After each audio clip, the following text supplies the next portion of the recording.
Good morning student, मेरा नाम रेणुका दीवान है और आज मैं बीटा फंक्शन पर बेस्ड क्वेश्चन करा रही हूँ। ये मेरा लेक्चर नंबर 14 है और उसका ये क्वेश्चन नंबर 14 है जो बोर्ड में लिखा हुआ है। क्या लिखा है? प्रूव दैट इंटीग्रेशन 0 से infinity dx upon 1 plus x की power 4 is equals to pi root 2 upon 4। ये आंसर लाकर बताना है। अब आप यहाँ पर इंटीग्रेंड को देखिए, फंक्शन को 1 प्लस एक्स की पावर 4 है। इसके पहले हम लोगों ने जितने भी क्वेश्चंस करे हैं तो वो बीटा का स्टैंडर्ड फॉर्मूले पर बेस्ड थे। बीटा का स्टैंडर्ड फॉर्मूला ये होता है इंटीग्रेशन 0 से 1 एक्स की power m minus 1 minus x की पावर n माइनस 1 dx, ये होता है। तो सबसे पहले आप इस फंक्शन को देखिए, क्या ये गामा का क्वेश्चन तो नहीं है? यहाँ ई लिखा है, नहीं लिखा है, लॉग लिखा है, नहीं लिखा है, मतलब गामा का नहीं, डेफिनेटली बीटा से बनेगा। जब आपको समझ में आ गया कि बीटा से बनेगा तो क्या ये बीटा के स्टैंडर्ड फॉर्मूले से बनेगा? ये वाला स्टैंडर्ड फॉर्मूला। तो 1 माइनस एक्स कन्वर्ट होना चाहिए 1 माइनस एक्स के फॉर्म में, लेकिन यहां पर अपॉन में क्या लिखा हुआ है? 1 प्लस एक्स की पावर 4। इसका मतलब ये बीटा के स्टैंडर्ड फॉर्म से नहीं बनेगा, क्योंकि 1 माइनस एक्स नहीं लाया जा सकता, वहां पर 1 प्लस एक्स की पावर 4 है। तो बीटा mn का अदर फॉर्मूला है, 3 अदर फॉर्मूले हैं जिसमें से 2 0 से इंफिनिटी पर बेस्ड हैं। 2 फॉर्मूले, ये स्टैंडर्ड फॉर्मूला है।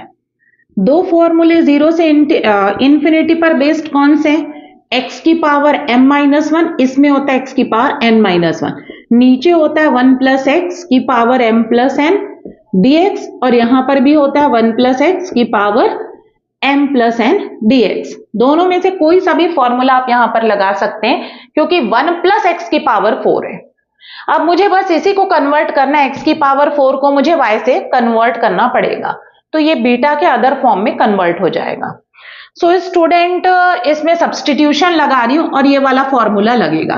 तो सबसे पहले जब आपको समझ में आ गया कि आपका ये जो क्वेश्चन है बीटा के अदर फॉर्म से बनेगा, तो आप लिखोगे वी नो बीटा का जो अदर फॉर्मूला है beta mn is equals to integration 0 से इंफिनिटी x की पावर m माइनस 1, नीचे 1 प्लस एक्स की पावर m प्लस n और dx।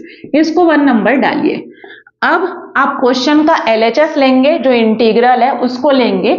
तो let i is equals to 0 से infinity dx upon 1 plus x की पावर 4। इसको आप लेंगे इक्वेशन नंबर 2। अब मुझे पता है मेरा जो फॉर्मूला है, जो अदर फॉर्मूला है, उसमें 1 प्लस एक्स होता है और यहां पर 1 प्लस एक्स की पावर 4 लिखा हुआ है। तो x की पावर 4 को हम रिप्लेस करेंगे। कैसे? तो लेट x की पावर 4 इज इक्वल्स टू आप क्या लेंगे? y लेंगे। आपको पता है जब रिप्लेस करोगे तो पूरा dx dy से और ये x की लिमिट y की लिमिट से रिप्लेस होगी। तो आप इसको मत डिफ्रेंशिएट करिए, क्योंकि इसको डिफ्रेंशिएट करेंगे तो x फिर आ जाएगा। x is equals to y to the power 1/4। Box बना दीजिए। अब ये जो आपका है x is equals to y to the power 1/4, इसको आप डिफ्रेंशिएट करिए, वो भी किसके रिस्पेक्ट में? x के रिस्पेक्ट में, क्योंकि यहाँ dx लिखा हुआ है। अब x का x के रिस्पेक्ट में डेरिवेटिव क्या होगा? 1। y की पावर 1/4 को आप x के रिस्पेक्ट में कर रहे हो, तो चूंकि ये y का फंक्शन है, पहले y के रिस्पेक्ट में होगा। 1/4 सामने, y का पावर 1/4 माइनस 1, ये y के रिस्पेक्ट में हुआ। फिर y का x के रिस्पेक्ट में होगा तो dy by dx, dx cross multiply हुआ। dx is equals to 1/4 y की पावर 1/4 माइनस 1 और इंटू dy, ये रहा dx। अब आपको ये x की लिमिट है, ये x की लिमिट है इक्वेशन 2 में, उसको मुझे y के लिमिट से रिप्लेस करनी है। तो हमने क्या सब्स्टिट्यूट किया? x की पावर 4 इक्वल्स टू y। यहां देखिए x की लोअर लिमिट 2 में when x is equals to क्या दिया हुआ है? 0। 0 की power 4 equals to y, y equals to 0 आएगा। Next upper limit when x is equals to infinity, infinity की power 4 is equals to y, y equals to क्या आएगा? इंफिनिटी आएगा। इसका मतलब है जब x 0 तो y 0, जब x इंफिनिटी तो y की वैल्यू क्या आ रही है? इंफिनिटी आ रही है। इसका मतलब है आपके लिमिट में कोई चेंजेस नहीं आ रहा है। जब आपको समझ में आ गया, सब आप निकाल चुके हैं, तो आप वापस से फ्रॉम 2 उतारेंगे, फ्रॉम इक्वेशन नंबर 2। ये है आपका 2। i इज इक्वल्स टू 0 से infinity dx upon 1 plus x की पावर 4। अब रखिए जब x 0 है तो भी y 0, जब x इंफिनिटी है तो y इंफिनिटी। dx ये लिखा हुआ है 1/4 y to the power 1/4 minus 1 और इंटू dy। नीचे 1 प्लस x की पावर 4 आपका y है। मैंने आपको बताया जो कांस्टेंट है उसको सबसे पहले बाहर करेंगे। 1/4 कांस्टेंट है बाहर, y की पावर कितना आया 1/4 माइनस 1, नीचे 1 प्लस y आया और यहां पर आ रहा है dy। अब आप अपने फॉर्मूला में देखिए, फॉर्मूला नंबर 1 देखिए इस फॉर्म में आ गया क्या, 0 से इंफिनिटी, हाँ ये वाला फॉर्म आ गया है। x की पावर क्या लिखा है m-1, यहां y की पावर m-1, मतलब m डिसाइड हो गया 1/4। अब यहां पर 1 प्लस एक्स की पावर m प्लस n होता है, तो आपको n निकालना है। m तो पता है 1/4 प्लस n ऐसा क्या हो, n की वैल्यू निकालनी है। तो उसको निकालने के लिए यहां देखिए 1 प्लस वाई की पावर क्या लिखा हुआ है 1, उस 1 को मुझे m प्लस n के फॉर्म में लिखना है। तो आप यहां पर निकालिए, m plus n is equals to क्या लिखा है यहां पर 1, m ऊपर से फिक्स हो गया 1/4 plus n is equals to 1, तो n equals to 1 minus 1/4, that means n is equals to 3/4। तो अब उसको क्या लिखेंगे, 1 को क्या लिखेंगे m प्लस n के फॉर्म में, तो 0 से इंफिनिटी y की पावर 1/4 माइनस 1, 1 प्लस y की power m plus n, m ऊपर पता है 1/4, n अभी हमने निकाला है 3/4 और into dy i equals to. अब देखिए ये बीटा का अदर फॉर्म में चेंज हो गया, 0 से इंफिनिटी पहली कंडीशन, दूसरा x का पावर m-1, नीचे 1 प्लस एक्स की पावर m प्लस n। तो ये पूरा फॉर्मूला है बीटा का अदर, बीटा mn, m मतलब 1/4, n मतलब 3/4, i इज इक्वल्स टू। तो अभी मैंने i को बीटा के फॉर्म में रिप्रेजेंट किया है, लेकिन मुझे वैल्यू कितनी लाकर बतानी है, √2/4, मतलब मुझे इसको आगे सॉल्व करना है, इसकी वैल्यू निकालनी है।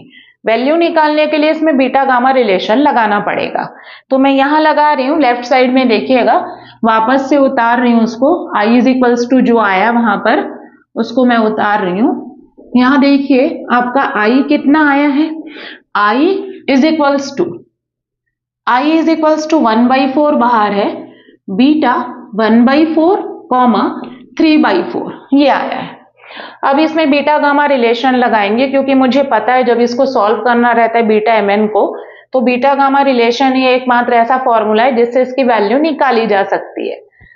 i is equals to 1/4 beta mn gamma m gamma n upon gamma m plus n, नीचे आपका आ जाएगा gamma 1/4, gamma 1/4 as it is, gamma 3/4 as it is, gamma 1, और गामा 1 होता है, दैट मीन्स 1/4 गामा 1/4 गामा 3/4, ये आपका i इज इक्वल्स टू। अब आपको इसको सॉल्व करना है, गामा 1/4 और इनटू गामा 3/4 को। तो मैंने अपने प्रीवियस लेक्चर में पढ़ाया है कि इसमें कौन सा फॉर्मूला लगेगा। तो यहां देखिए recurrence formula gamma n+1 equals to क्या होता है n गामा n, ये रिकरेंस फॉर्मूला है। ये सिर्फ तब लगता है जब गामा के अंदर लिखी क्वांटिटी जो है n+1 वो फ्रैक्शनल हो और न्यूमरेटर को क्या होना चाहिए बड़ा, किससे, डिनोमिनेटर से। तो क्या ये रिकरेंस फॉर्मूला इसमें अप्लाई किया जा सकता है, तो नहीं, ये फ्रैक्शनल जरूर है बट इसमें न्यूमरेटर छोटा है डिनोमिनेटर से, ये भी फ्रैक्शनल है बट न्यूमरेटर छोटा है डिनोमिनेटर से, मतलब ये दोनों में आपका रिकरेंस फॉर्मूला नहीं लगेगा। तो ये फॉर्मूला नहीं लगना है इसमें, तो कौन सा लगेगा, एक मैंने पढ़ाया है gamma n gamma 1 minus n is equals to pi upon sine n pi, और ये फॉर्मूला तब लगता है जब n की वैल्यू पॉजिटिव हो और 1 से लेस हो, that means n lies between from 0 to 1। और ये फॉर्मूला मैंने आपको बताया था 1/4 है तो उसके बगल में 3/4 होता है तब लगेगा, 1/3 है तो 2/3 होना चाहिए, 1/6 है तो बगल में 5/6 होना चाहिए, ताकि उसको इस फॉर्म में कन्वर्ट कर सके और हम वैल्यू निकाल सके। तो ये 3 में ही ये फॉर्मूला एप्लीकेबल है। तो देखिए 1/4 के बगल में 3/4 है, यहां लिख रही हूं i is equals to 1/4। Gamma 1/4 को छोड़िए, 3/4 को मैं लिख सकती हूँ 1 माइनस 1/4। अब ये देखिए गामा 1 माइनस n आ गया, वो वाले फॉर्मूला में कन्वर्ट हो गया। तो इसकी वैल्यू किसके इक्वल होती है? पाई अपॉन साइन n मतलब 1/4 और into pi. 1/4 as it is, pi sine पाई/4 मतलब साइन 45 डिग्री। साइन 45 डिग्री 1/√2 होता है, √2 ऊपर शिफ्ट हो जाएगा, √2 pi upon 4, I is equals to, और मुझे यही लाना था, यही मेरा आंसर है जो क्वेश्चन में गिवन है। आई मतलब जो given integral is equals to √2 pi upon 4। So thank you student, thank you.